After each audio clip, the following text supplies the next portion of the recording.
Assalamu alaikum. Today we want to talk about chapter 16, aldehydes and ketones. Now, the carbonyl group. What are carbonyl compounds? Are distinguished by the presence of a carbonyl group, C double bond O, and are classified according to what is bonded to the carbonyl carbon. Now, some kinds of carbonyl compounds. The family name, aldehyde, when hydrogen is bonded to the carbonyl. Example, acetaldehyde. Ketone, when R is bonded to the carbonyl, like methyl, this is acetone. Carboxylic acid, when OH is bonded to the carbonyl carbon, and the example is acetic acid. And ester, when OR is bonded to the carbonyl carbon, and if it is OCH3, then we have methyl acetate, methyl acetate. And an amide, when this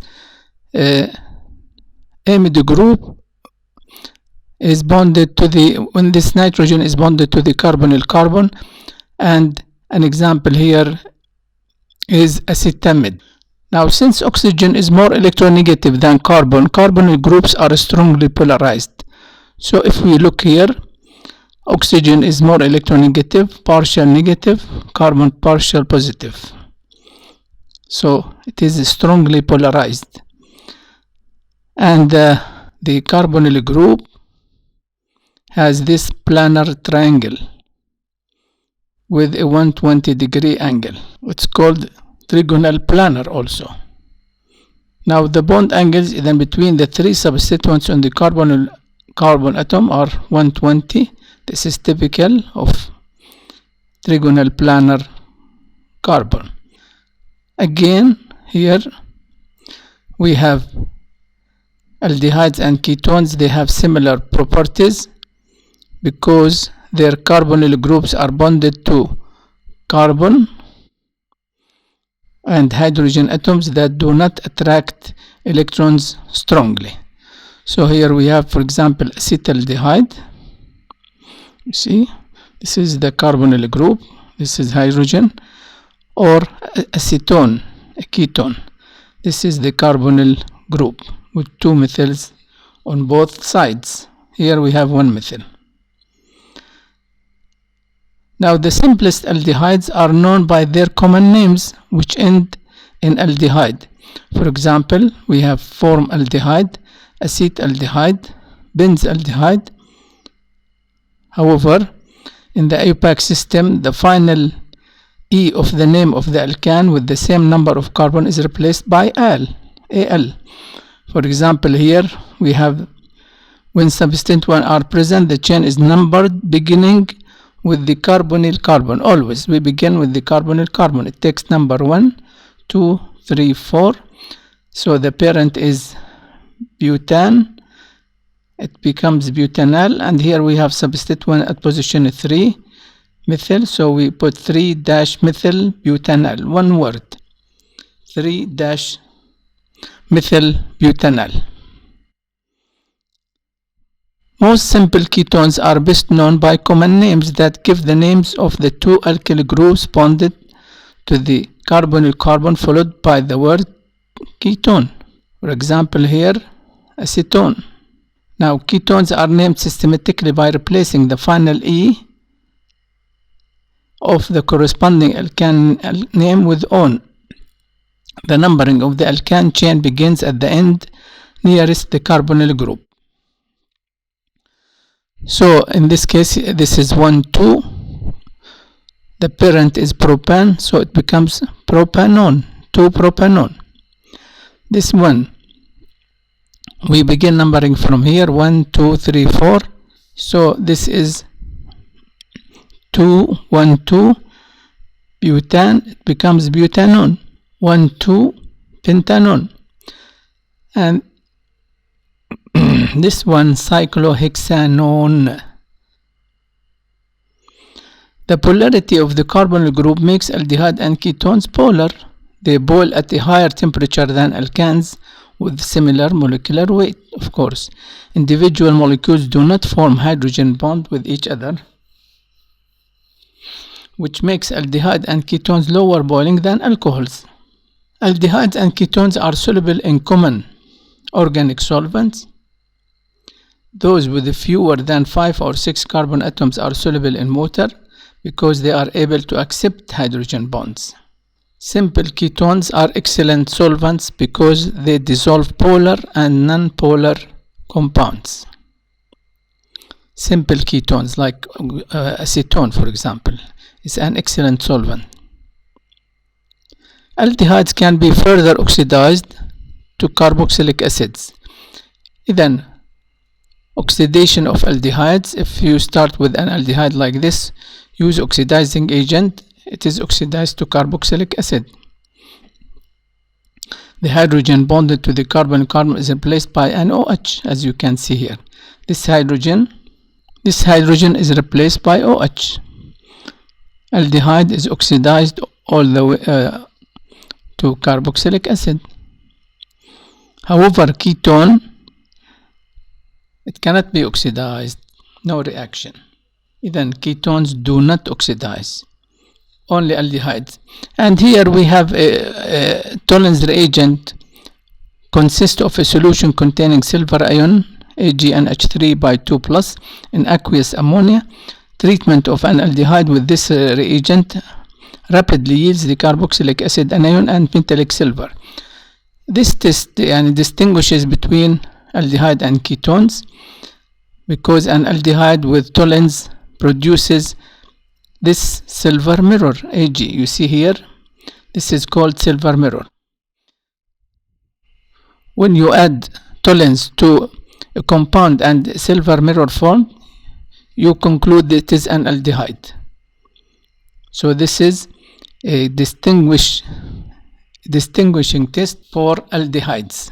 However, Benedict's reagent contains blue copper ion, which is reduced to give a precipitate of red copper 1 oxide in the reaction with an aldehyde, like this. Copper plus 2 becomes copper plus 1, and the blue solution here, you see, this is your Benedict solution, blue. When you add aldehyde to it, it becomes red due to the formation of this Cu2O, this oxide, copper 1 oxide, and it is red solid. However, Benedict reagent does not clearly distinguish between ketones and aldehydes. So, Tollens reagent is a better test to distinguish between ketones and aldehydes.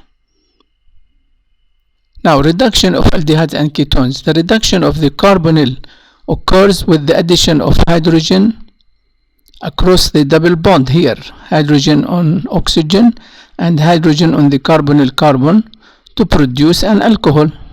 You see, oxidation of alcohol gives us back the aldehyde or ketone.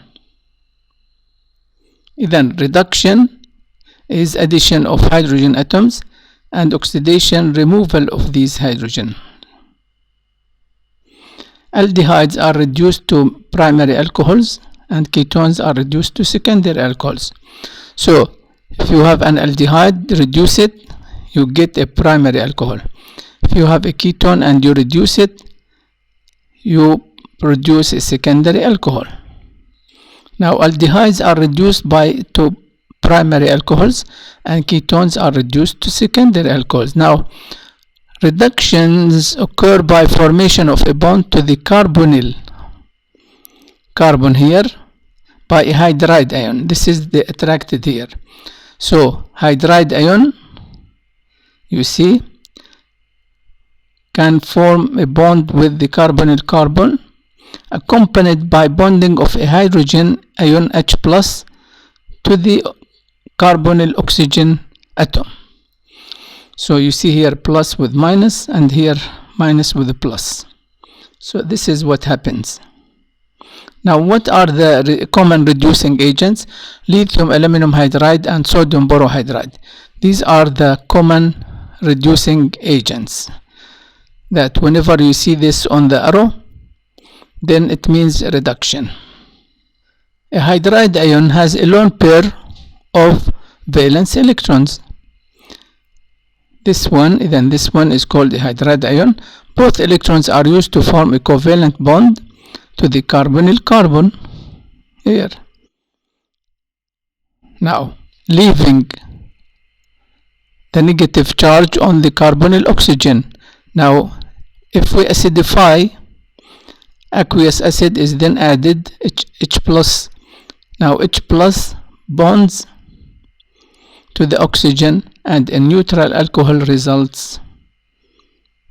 This is the mechanism of reduction of an aldehyde. Aldehyde is reduced to a primary alcohol, and a ketone is reduced to a secondary alcohol, as if it occurs in two steps. Then if you have a ketone and reduce it, the presence of an acid, you get a secondary alcohol. So this hydrogen from hydride and this hydrogen from the acid. This is an example. If you have cyclohexanone, this is a ketone.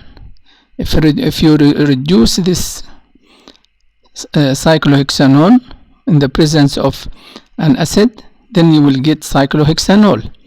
لاحظوا, as we saw here, when H is added to the carbonyl carbon from hydride, and the other H comes from the acid here. So this is from hydride and this is from acid. Addition of alcohols, the hemiacetals and acetals. Now hemiacetal formation, the proton from the alcohol bonds to the carbonyl group, oxygen, and the OR from the alcohol bonds to the carbonyl group, carbon. So here an aldehyde or ketone plus an alcohol. Now this adds here and this adds here to form a hemiacetal. You see hemiacetal has this ether group. OR refers as an ether group. This is known as hemiacetal. Now hemiacetals rapidly revert back to aldehydes or ketones by loss of alcohol and establish an equilibrium with the aldehyde or ketone. So again, acetaldehyde plus ethanol, hemiacetal. The hemiacetal can revert back to aldehyde, or the hemiacetal can revert back to a ketone. So this is a reversible reaction. Then formation of hemiacetal is a reversible reaction. Now if a small amount of acid catalyst is added to the reaction of an alcohol with an aldehyde or ketone, the hemiacetal initially formed is converted into an acetal. Then you have aldehyde or ketone plus alcohol. In the presence of acid catalyst, you form hemiacetal, and then if you add another alcohol in the presence of acid catalyst, then we have a full acetal. لاحظوا, an acetal like this is a compound with two ether like groups, OR1 and OR2. These are called ether like groups bonded to what was the carbonyl carbon atom, OR1 and OR2. Again, this is an example. Acetaldehyde plus 2-ethanol to form a full acetal, and acetone plus 2-ethanol to form a full acetal. And in the presence of acid catalyst, you see these reactions are readily reversible. Acetal hydrolysis. Reversal requires an acid catalyst and a large quantity of water to drive the reaction back toward the aldehyde or ketone. So if you have this full acetal, you hydrolyze it with water in the presence of acid catalyst. You go back first to hemiacetal and then back to aldehyde or ketone. This is called acetal hydrolysis, which goes all the way back to aldehyde or ketone. And you need a large amount of water to drive the reaction back toward aldehydes or ketone. The end of this chapter. Thank you.